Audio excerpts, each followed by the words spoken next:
This is It Was a Thing on TV. Spoiler number one is Dr. Lee frowns. It stinks. What is going on? What is going on? Episode 45, Submission 846, Rip Taylor in Time. Rip Taylor in Time aired from October 4th, 1980 to November 8th, 1980 for 6 episodes on the BBC. And we're going to go directly into the show because, unfortunately, there's nothing existing of this show. No video, no photos, and we've done extensive searching. We just happened to stumble upon this show when we were researching about Rip Taylor for the $1.98 Beauty Show episode.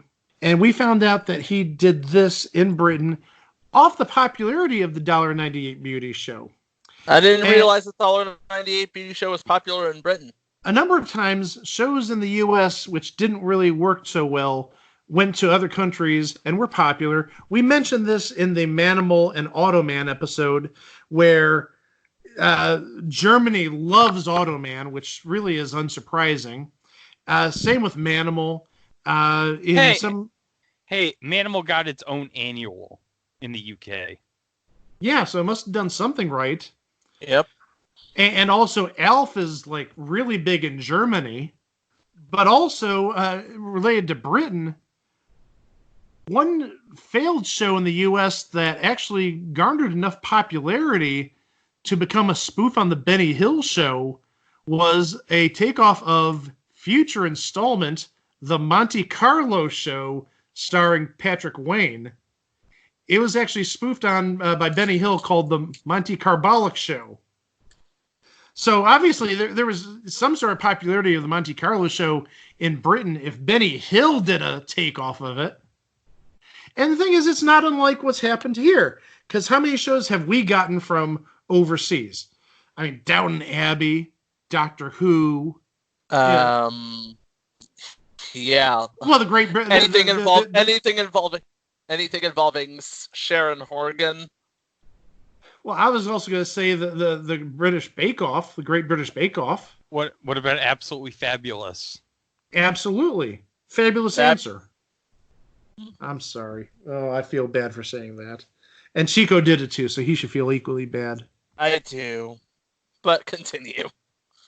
So in that realm, we had Britain falling in love with the $1.98 Beauty Show, and specifically Rip Taylor. And what was popular and still is popular in Britain on television? A little show called Doctor Who about traveling through time and space in a TARDIS. Well, somebody at the BBC had the brilliant idea of, hey, let's put Rip Taylor in a sci-fi TV show where he travels through time. Sounds like a brilliant idea, right, guys? Of course. I don't know. I don't know. It sounds like there's possibilities there. Oh, yeah. Rip Taylor, Time Machine, instant winner. And Rip Taylor, he actually just played a character called Rip. It was sort of like the Tony Danza syndrome. Tony Danza plays only characters named Tony. Rip Taylor played a character named Rip. So, why change anything? And going through, doing some deep digging into archives and databases, we found out all 6 episodes of this show. There's really, in terms of co-stars, nobody really famous you'd know. But we found capsules of all 6 episodes. And terrific! Yes, and the first episode, which premiered on October 4th, 1980, was called No Nudes is Good Nudes. Oh, I know. Oh, this just screams a good time. Rip Taylor goes back to the 11th century and runs into Lady Godiva in full undress. Woo! Ooh. So he's like the original Peeping Tom. Oh, and did we tell you that in order for him to get back to modern times, his time machine runs on a certain type of fuel? It's Rip Taylor, so guess what type of fuel it is? It's confetti, shredded paper. Oh, that's just ridiculous, Mike. A time machine running on confetti. That's what the BBC did. So in order to get back to current times, Rip shreds the Domesday Book, which is a book describing how to tax people. And remember, why was Lady Godiva running naked through the streets of Coventry? She was protesting taxes. Good on you, Rip. You got back to present day time, and Lady Godiva put on a shirt. That makes absolutely no sense. It's the BBC in 1980. It doesn't have to make any sense. This is true. It's very true. Episode 2, Rip's Great Depression. Oh, This might hit a little too close to home, given what the stock market has done the last couple of weeks. Yeah. Rip ends up in New York City in October 1929, enjoying the high life with F. Scott Fitzgerald and a harem of flappers. Rip is caught by the feds with bathtub gin during the Prohibition. Whoops. Yeah, whoopsie. So he's trying to avoid the law. And to get back to current times, in order to power the time machine, Rip ends up on Wall Street and Rip shreds thousands of stock certificates, getting back home, but also causing the Great Depression. Oh. Rip Taylor caused the Great Depression. Who knows what ripple effects he has caused as a result of shredding all these stocks? Actually, fun fact, that's where the term ripple effect came from. Oh, very nice. I didn't know that. Oh, wow. You learned something on this show. Cool. Episode 3, Declaration of Dependence. Rip gets caught up at the end of the American Revolution, ends up tearing the Declaration of Independence to shreds to get back home, but also causes the United States to fall back under British rule. Oh, no. And supposedly, the true loyalists in Britain absolutely loved this episode. Yay, America's back under British rule. Oh, Sorry, it's fiction. Episode 4, A Titanic Adventure. Rip ends up finding himself on the Titanic and narrowly escaping disaster by salvaging as many menus from the dining area of the Titanic. oh, God.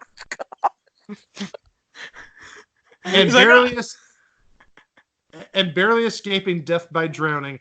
Say it, Greg. I know you have something to say about this episode. I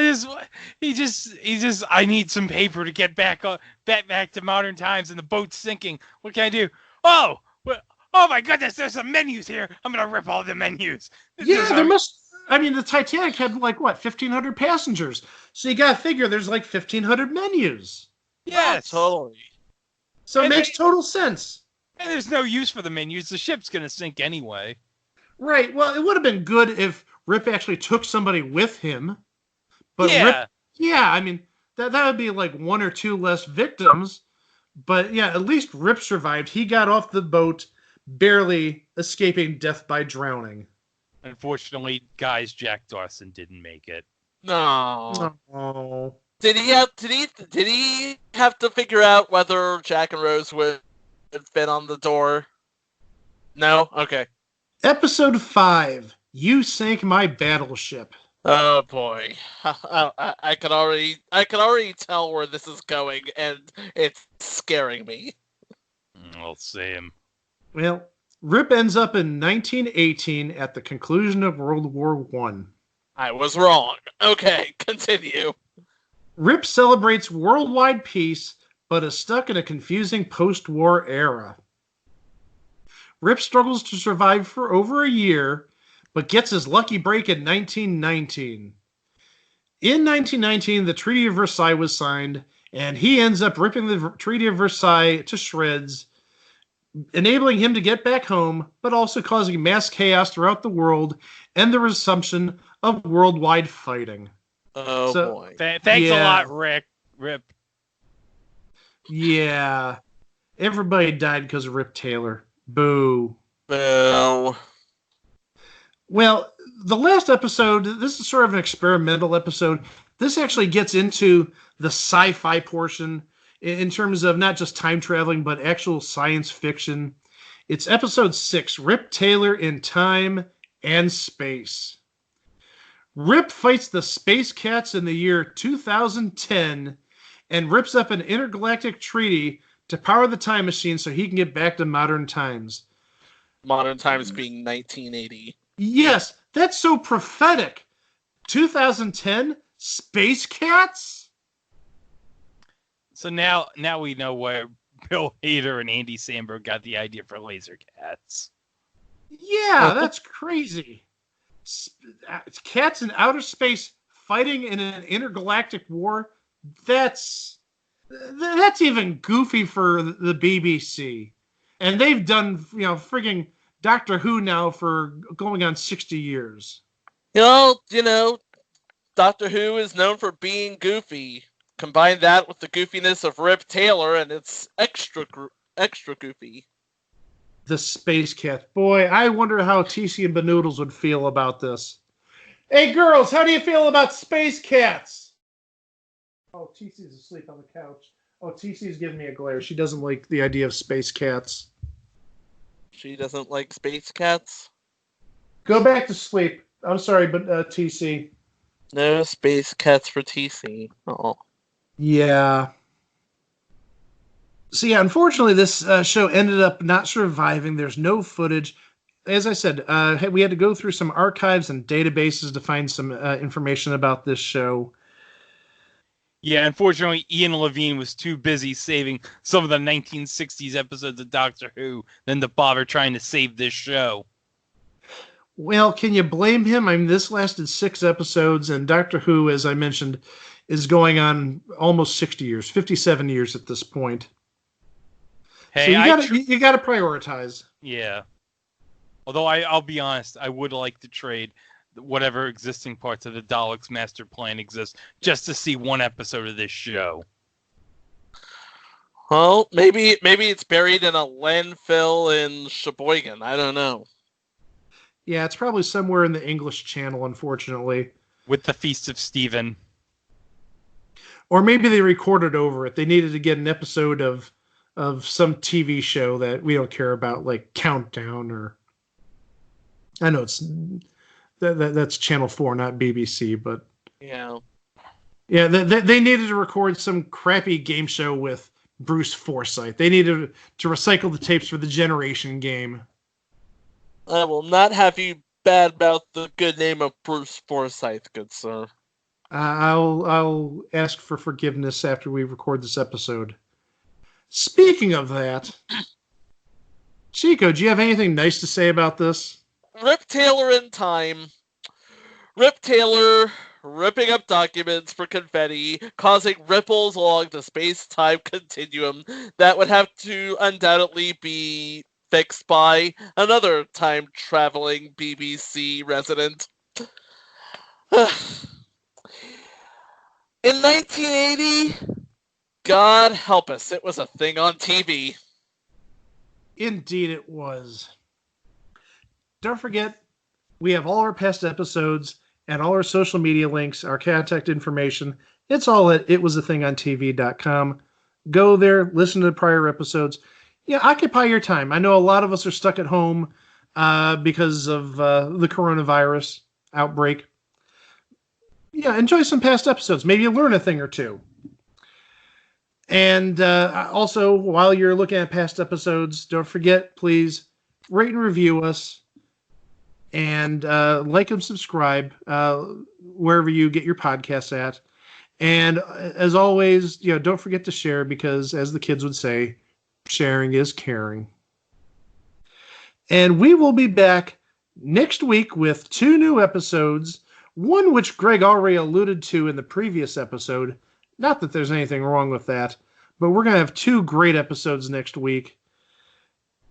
As always, thank you to Greg. Thank you to Chico. I'm Mike. And we'll talk to you next week with 2 more installments of It Was a Thing on TV. Wow! April Fools. Yeah. everyone. We know that it's tough times, but we figured you all needed some kind of laugh today. And we are going to give you a real, genuine episode, and that's actually going to be released in the next 24 hours.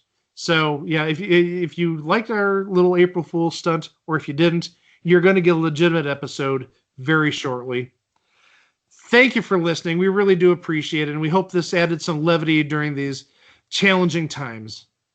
And yes, we did make up all this. Well, mainly me, but I made up the episode about the Great Depression. Yeah, I did not have any say in this. You could probably tell because I was like, what on earth is going on with these two? Yes, and that's exactly the truth. It was mainly done by me. Greg helped out a little bit, and Chico had no advanced knowledge. So all the laughing you heard from him, that was legitimate because he didn't know what to expect. And I also added the part about the Titanic and the menus. Oh, jeez. So What else is there on the Titanic to rip up? The sheet music? The captain's log? Leonardo DiCaprio's script? Oh! So we'll be back with the real episode literally within a couple of hours, within 24 hours. Thank you for listening.